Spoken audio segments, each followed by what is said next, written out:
Bismillahirrahmanirrahim. Assalamualaikum warahmatullahi wabarakatuh. Alhamdulillah, segala puji bagi Allah kerana dengan limpah kurnianya kita dapat bersama dalam dokumentari ilmiah yang bertajuk Konsep Wahyu Menurut Perspektif Islam. Jadi sebelum tu saya nak perkenalkan dulu diri saya. Nama saya Muhammad Iman bin Zaidi dan nombor matrik saya adalah 724029. Pernahkah kita terfikir bagaimana manusia ini mengetahui perkara-perkara yang gaib, hukum agama serta panduan kehidupan yang benar? Adakah semuanya dapat dicapai melalui akal semata-mata dan Islam? Jawapannya terletak kepada konsep yang sangat penting, iaitu wahyu. Terima kasih kepada sahabat saya Iman. Seterusnya saya memperkenalkan diri saya. Nama saya Muhammad Syahid Iman dari Syuhadi Shah, nombor matrik 7240924070.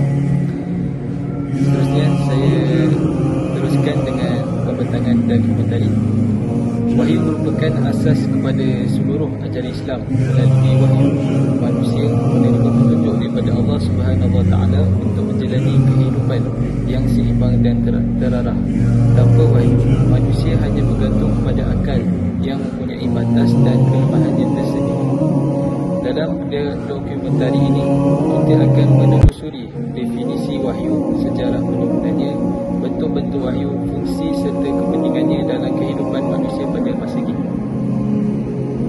Okay, baik, seterusnya kita pergi kepada latar belakang wahyu, iaitu di mana konsep wahyu ini bermula sejak zaman Nabi Adam sallallahu alaihi wasallam. Allah Subhanahu Wa Taala ini mengutuskan para nabi dan rasul untuk menyampaikan tauhid kepada umat manusia. Seterusnya, kemuncak penurunan wahyu berlaku apabila Al-Quran diturunkan kepada Nabi Muhammad SAW melalui malaikat Jibril alaihissalam. Penurunan wahyu utama di Gua Hira menjadi titik permulaan penyebaran Islam kepada seluruh manusia. Al-Quran diturunkan secara berperingkat selama 23 tahun bagi memudahkan umat Islam memahami dan mengamalkan ajaran. Seterusnya kita pergi kepada bentuk-bentuk wahyu, di mana wahyu ini diturunkan dalam pelbagai bentuk. Antaranya adalah ilham ke dalam hati Nabi, percakapan di sebalik hijab seperti yang berlaku kepada Nabi, di sebalik hijab seperti yang berlaku kepada Nabi Musa alaihissalam, dan melalui perantaraan malaikat Jibril. Bentuk yang paling utama ialah melalui malaikat Jibril alaihissalam, kerana majoriti ayat Al-Quran disampaikan kepada Nabi Muhammad SAW melalui cara tersebut. Fungsi dan peranan wahyu. Wahyu berfungsi sebagai panduan hidup yang lengkap dan menyeluruh. Ia membimbing manusia dalam urusan agama dan kehidupan. Selain itu, wahyu juga menjelaskan perkara-perkara gaib yang tidak mampu diketahui oleh akal manusia seperti syurga, neraka dan hari akhirat. Wahyu juga menjadi asas kepada pembentukan syariat Islam serta mengukuhkan keimanan umat Islam. Tanpa wahyu, manusia akan menghadapi kesukaran untuk menentukan nilai moral dan kebenaran yang sebenar. Seterusnya kita pergi kepada dapatan kajian, iaitu berdasarkan kajian yang dijalankan, majoriti responden menunjukkan kefahaman yang baik terhadap konsep wahyu.